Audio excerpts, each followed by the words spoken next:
Stay up, Dave. Stay up, Dave. Stay up, Dave. Seriously? Yeah.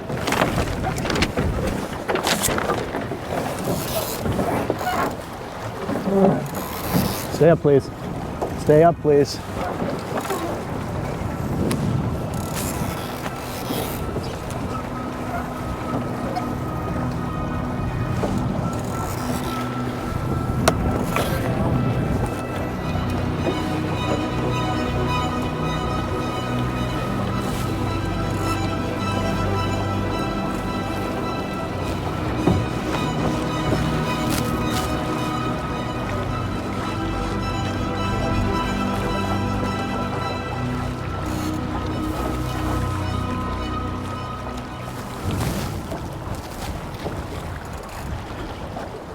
The frostbiting sailing is very similar to college sailing.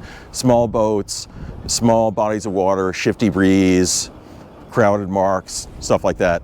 You know, except there's less swearing and there's less weed. Why do I dink? To get as many races in as I can in a year. Well, this is what's out here. I mean, it's 5 minutes from my house. You push the boat off, you're out there. It's 50 boats every week, which is amazing.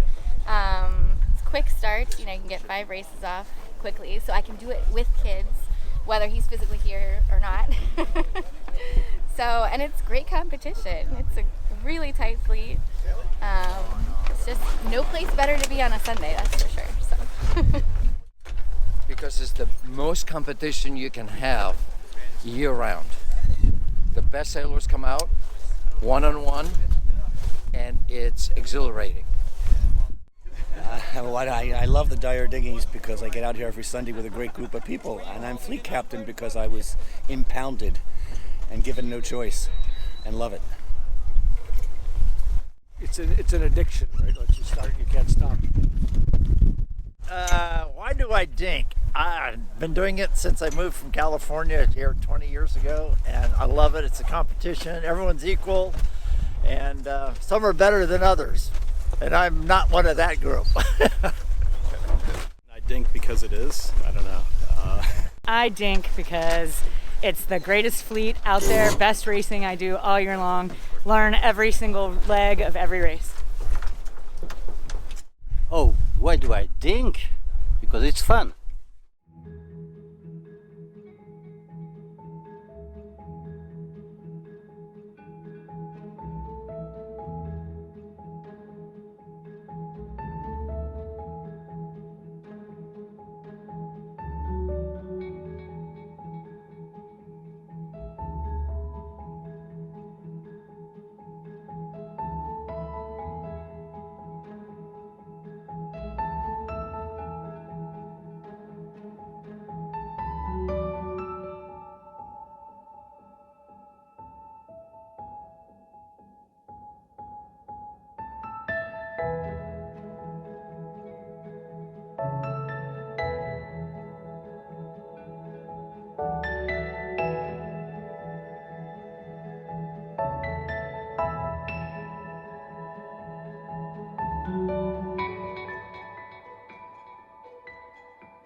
Yeah, that's me. So I started sailing here in 1984.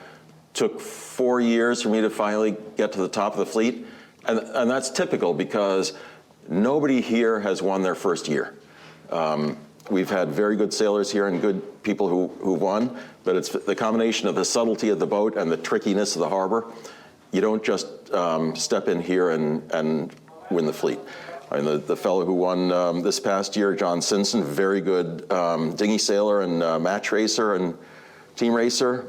He's been sailing here for 5 or 6 years and broke through this past year, sailed a fantastic series. This is a picture I found in the basement from, I think it might have been my first year or so in the early mid-'80s.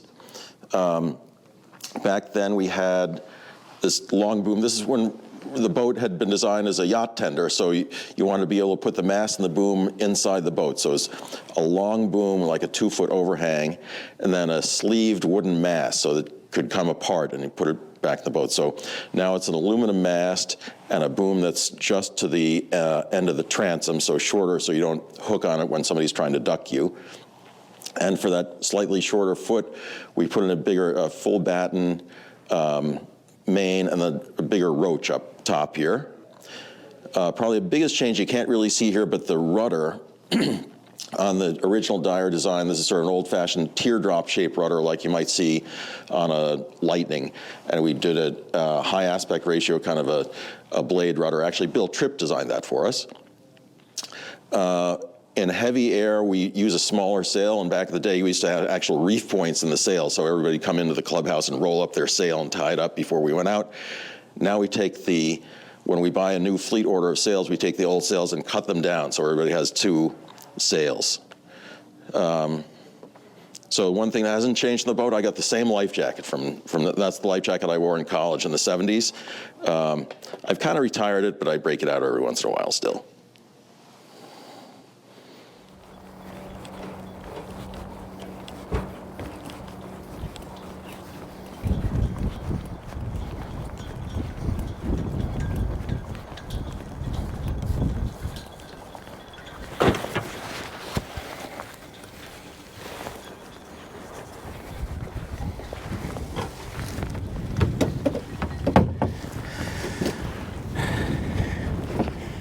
We claim this is the biggest frostbiting fleet, not only in the world, but the entire universe.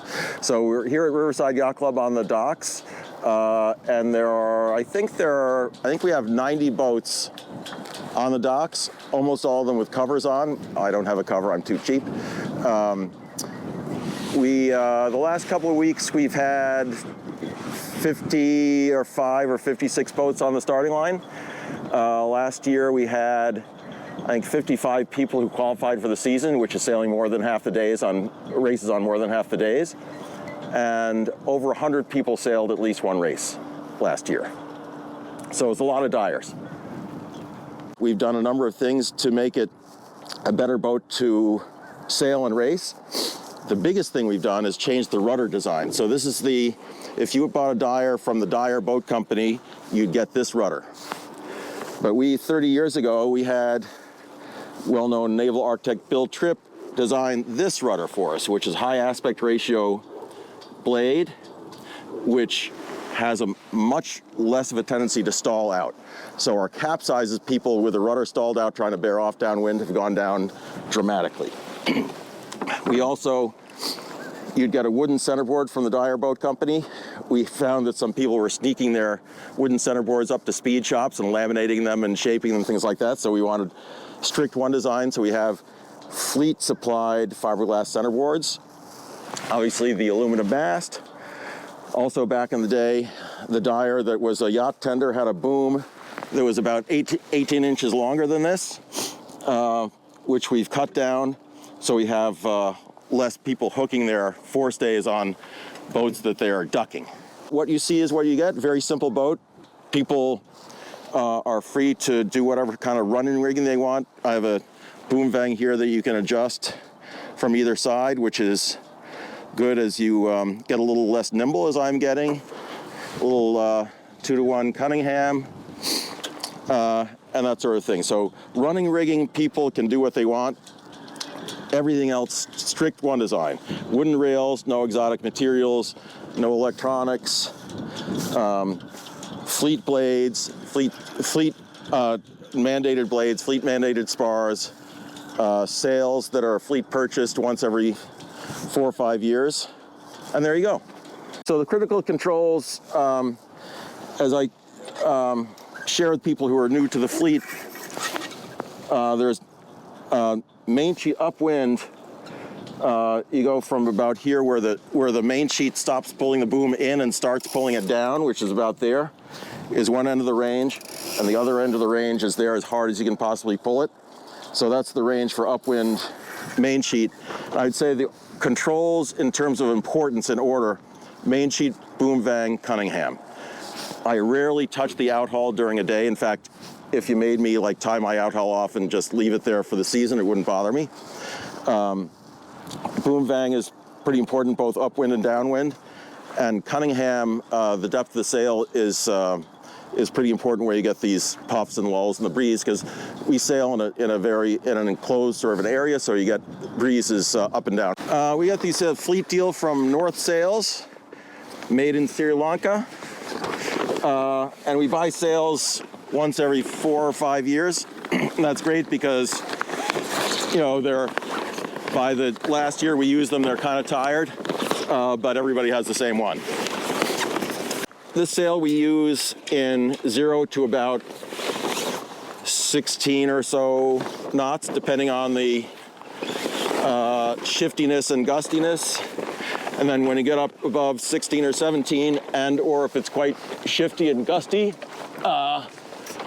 we have a cut down sail. When we get a new sail order, we take our old sails, the sailmaker cuts them down just over the window, so up to about the bottom of that batten, and makes a small sail for us. So we sail with the small sails up to about in the low 20s, and that cuts down the capsizing, and it also makes it a little easier for the youngest and the oldest competitors to stay, you know, upright. I started out with number 35 in the 80s, and I moved to London, so I sold that boat and bought number 7 when I came back in 96. And they are kind of what they are. We're running out of numbers, though. I think we now have boats with, I think we have a 101 numbered boat somewhere. And then if people are borrowing somebody else's boat, they have a number for the day. So if somebody was borrowing number 6, they'd be scored as 106.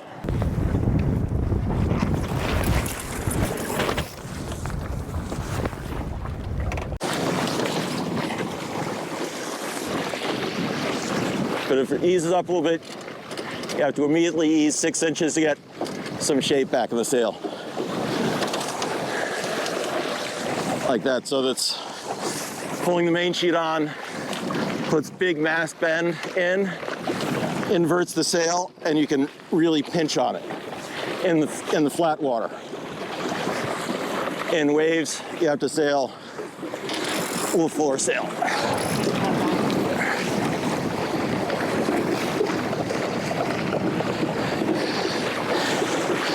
So this is what it's a little more difficult for me to do now than 20 years ago, is commit to a full hike in the shifty breeze.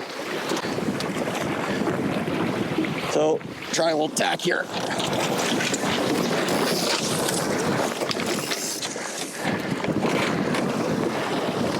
So my tacks are not as smooth as 30 years ago.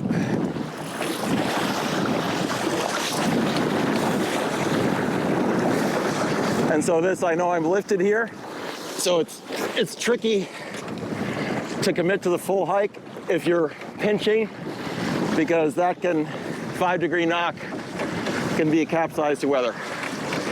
Also very important in the lulls to get the sail ease out a little bit to get shape back of the sail.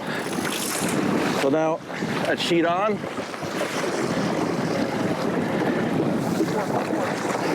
So I see a little puff coming in about 6 or 8 boat lengths.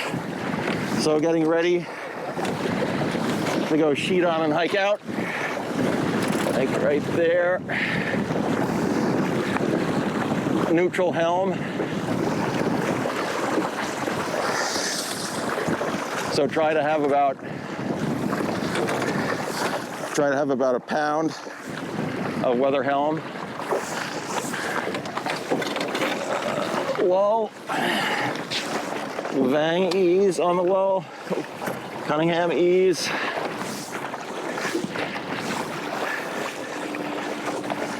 So here comes the next breeze.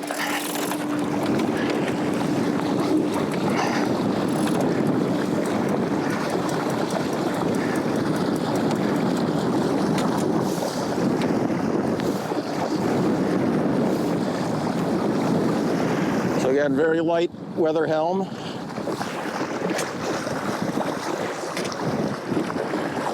trying to steer with body weight.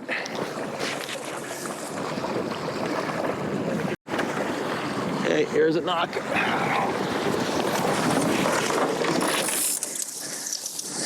Okay, probably running out of water here a little bit. So, bang off, board up. Cunningham ease.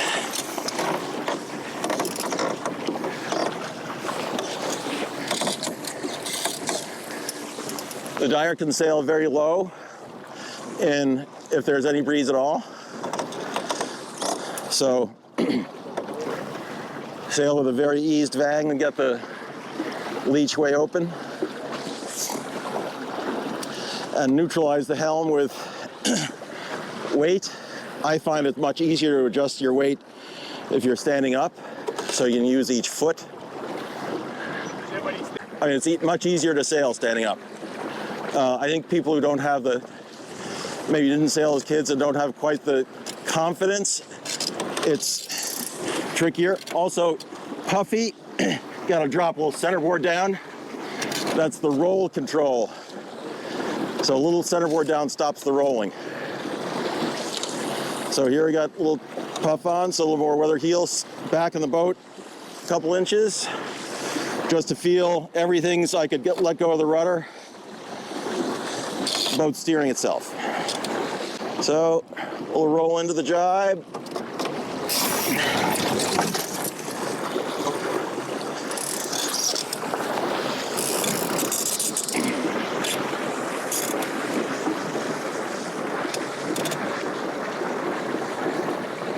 So just moving weight around to keep the boat level 4.5 so the bow doesn't die. So as far forward as you can go without the bow digging in, and then enough enough windward heel to balance the helm.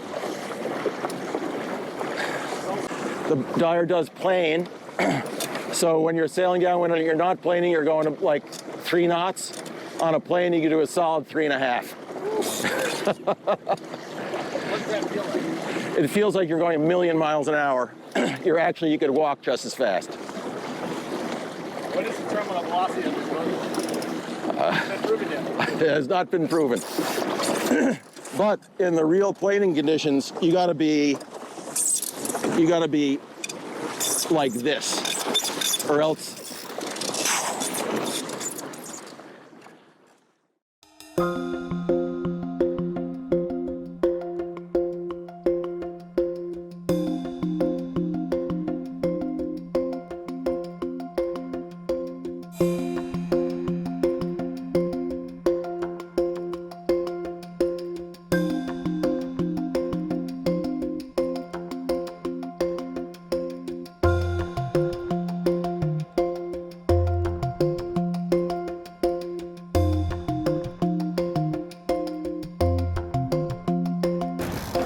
Stay up, Dave. Stay up, Dave. Stay up, Dave. Seriously? Yeah.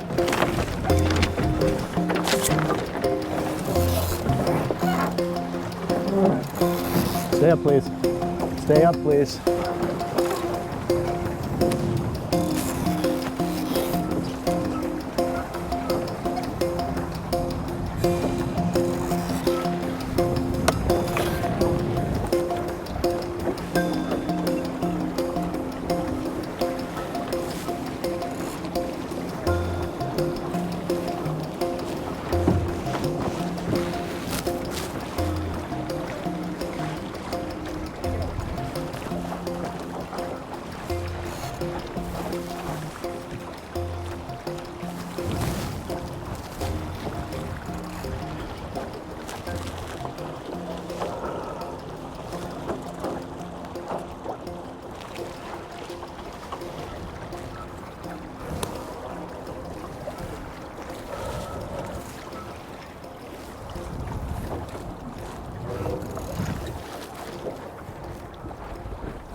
Yeah, I know.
Oh boy.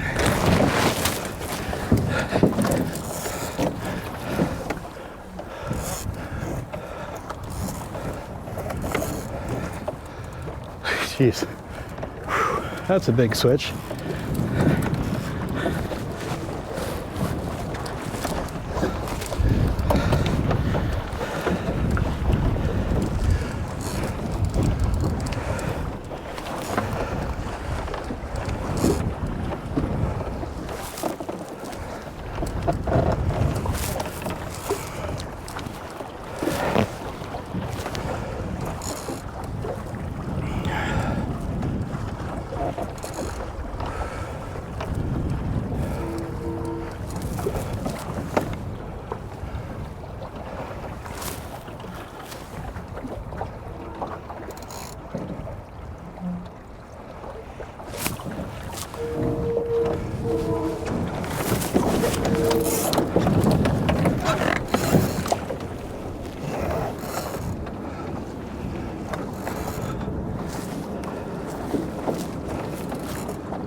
Thank you.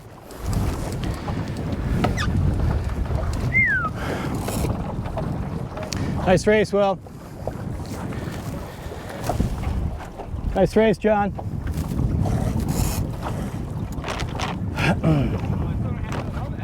Yeah.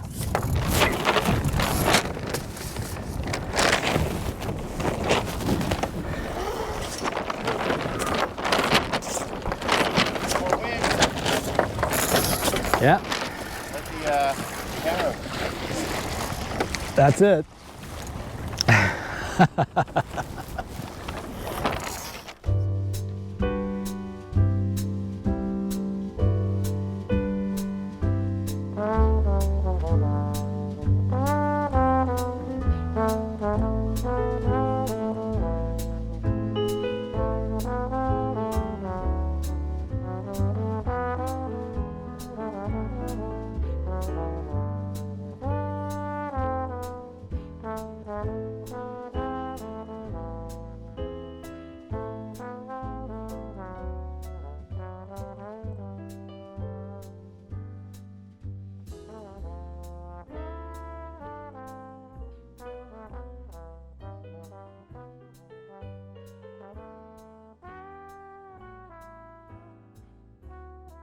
Yeah. 66 of finished races, right? Yeah, I guess so.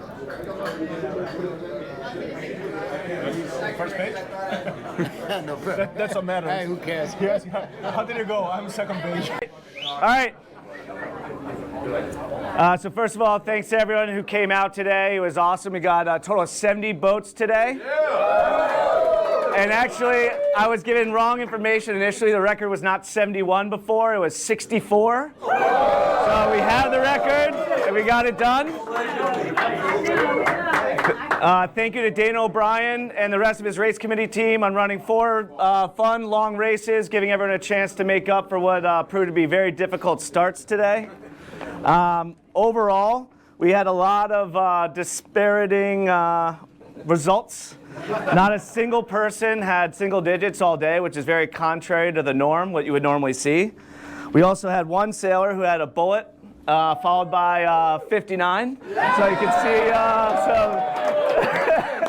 But you went out and won the first race of the biggest fleet ever. Like, so what, let's very excited. give me the lowdown on this Very excited. I think what happened, it's the first time I've sailed with my compass this season. I'm trying to get better with a compass. And so I had done some readings before racing and sort of took note of what the wind was doing. And I think that was super helpful for me. I had a very bad start, which ended up being a blessing because I saw the wind shift while I was trying to figure out what was next and quickly flopped over. And I was the first one over to the right and just kept getting lifted all the way to the mark. And I had clear air and I kept watching the other side because I'm not such a great judge of how we were all going to come together. And I was like, am I going to round first? And it was like, no. And then it was like, oh my God, I'm going to round first. And then because I had a GoPro on the thing, so I'm watching my kinetics in the boat to try and get better. And I'm sure the whole second half of the thing is me just going, don't fuck it up, don't fuck it up, don't fuck it up. So, but it was like going downwind, I had like these 5 boats like coming at me and I'm thinking, oh my God. So I was mostly just covering as much as I could. And then I rounded the leeward mark in first again, which was beyond thrilling, and felt the pressure starting to amp about not wanting to lose it. And